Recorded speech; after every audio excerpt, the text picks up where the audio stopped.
La parole est à Monsieur Jean-Louis Masson.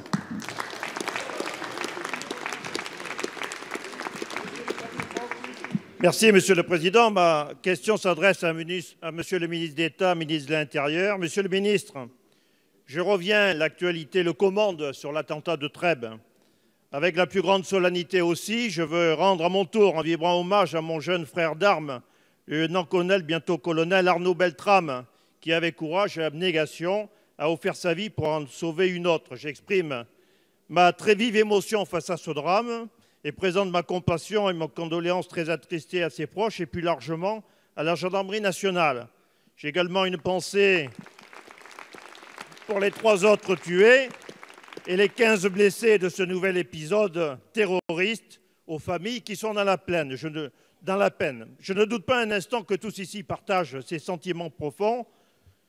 Cela étant, Monsieur le ministre, l'émotion ne doit pas nous aveugler. Comme vous le savez fort bien, nos quartiers prioritaires constituent malheureusement un environnement favorable à ces djihadistes radicaux. Les lois de la République y sont peu ou pas appliquées. Les policiers, gendarmes, pompiers, parfois les ambulanciers, médecins ou journalistes y sont régulièrement agressés ou menacés.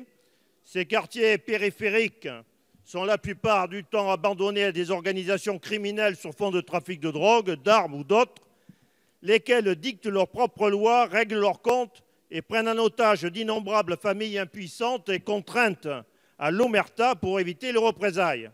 Quant aux jeunes, aux grandes dames de leurs parents, ils sont à l'école du crime et exposés à l'influence des salafistes. Le sacrifice suprême du lieutenant Arnaud Beltrame nous ramène à nos lâchetés, à nos renoncements. La meilleure manière de lui rendre l'hommage qu'il mérite est de réarmer l'État partout où cela est nécessaire, en rétablissant au besoin et à minima l'état d'urgence dans tous les quartiers prioritaires. Alors, Monsieur le ministre, presque un an après votre prise de fonction, vous ne pouvez plus vous réfugier derrière vos prédécesseurs. Quelles sont les instructions que vous allez donner pour neutraliser les structures logistiques qui facilitent les passages à l'acte des islamistes radicaux? Monsieur le député, la parole